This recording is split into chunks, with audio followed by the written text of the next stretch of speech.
Hello and welcome to a new week. This week we have a new colleague with us. Beatriz Kira joined us when? End of September? End of September. Fantastic. I'm sensing a tiny bit of an accent. Where are you from originally? I'm originally from Brazil. From Brazil. Yeah, São Paulo City in Brazil. I was at UCL first, but before that I was at Oxford. Oh, nice. Okay. Your area of expertise? Yeah, not technology more generally, but focusing on the regulation of digital platforms, social media companies, for example. When you say regulation, this is all about the hate speech and the defamation and Elon Musk doing his crazy stuff. Yeah, also that. Making sure that the space that we have virtually to interact with each other is also regulated by some sort of rules, so not like a free-for-all space, but everyone can feel safe to express themselves, but at the same time not having unduly interference from the government, making sure that human rights are also observed online, making sure that there's not hate speech or people are not threatened, but at the same time that they have the rights to assembly, rights to freedom of expression, rights to privacy, and that's also protected in the online environment. So that kind of debate is what you're engaged in. When you say regulation, you mentioned government. So who could be doing the regulation? Well, now that's a really good question, Oh, thank you. because 2 weeks ago the Online Safety Act received royal assent. So, Okay. yeah, for my students of public law, that's a royal prerogative that makes the previous bill has become law. So wait a second, let's go back a tiny bit. So you said as of 2 weeks ago, Ofcom can start regulating. Prior to that, there was no regulation?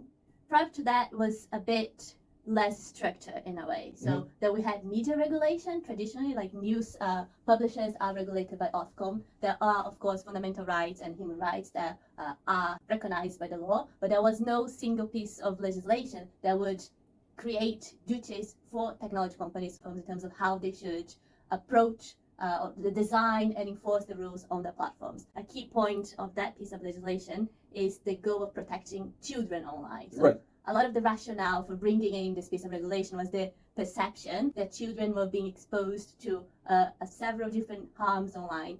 Okay, so children being protected is a major rationale. Yeah. What else? Nowadays, those platforms, TikTok, Instagram, Facebook, have become the new kind of digital public square. The democratic importance of these platforms have become so evident that the fact that the platforms, which are corporations, like private bodies, were unilaterally setting the rules of the debate to decide what can and cannot be said online. Or who can or cannot say. Exactly. Prior to this, these massive corporations set their own rules, right?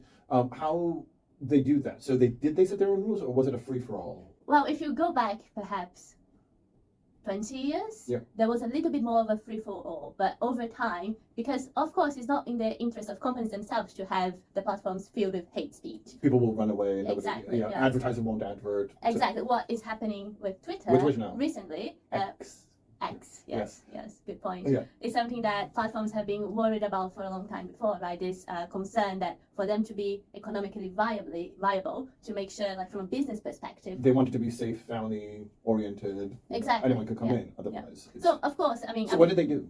They created what they call like content moderation systems. So there are rules and processes that they put in place to actually police what should be online. And they themselves, private regulation. Exactly. And with time, what companies became really good at doing is creating algorithms, so automated systems to review and to take down content. Literally AI just coming in and doing the moderation for us. Moving on to the Online Safety Act, then you stated some of the rationales, right? The protection of children, basically balancing out free speech, etc. So do you think that the act that is now in force achieves these aims, these stated aims? Well, that's a tricky question. I think it links back to some of the debates in terms of the process of approving the act. When it was first proposed as the initial bill, they had a range of obligations. They were grounded on the idea of duty of care. The idea is that platforms would be required to take care of the environment that they build and provide to their users. A lot of this is, I think, centered around people imagine harmful content as unlawful content.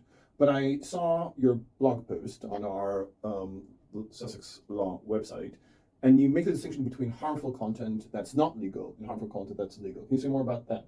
Yeah, of course. And I think that is part of the kind of a big controversy in designing the bill, which is, as it stands, the version that was approved is the platforms only have a duty of care towards illegal content or content that is harmful to children. So if you're adults, content that is borderline illegal, but it falls on the legality side, wouldn't necessarily mean the platforms need to take action. Bit controversial. Yes, but very controversial also because it falls within the platforms to decide what is legal and what is not legal. Right. So the legality threshold, platforms have to self-assess. Wow. Is this legal? Is this illegal? And there's some kind of very controversial new offenses that are being introduced with the law as well. Like? Like for people who have been following the debate, the idea of supporting illegal immigration is one of the offenses that Wow. if content violates that offense, it should be taken down. Our platform should act on it. So basically, if a government says, if you disagree with my policy, that's harmful, and that could be very, very, very tricky. Wow, so many things to unpack here. But if people want to learn more,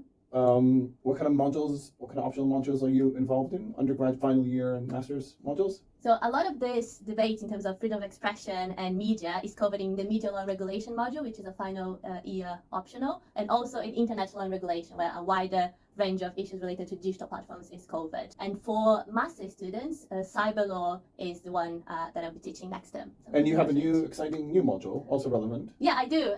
Governing the global digital economy, which I'm teaching with my colleague Anna, starting next year, I think. Fantastic. Beatriz, thank you very, very much for your time. I know you have to rush off, but brilliant. And have a lovely week, all of you. Thank you so much. Bye.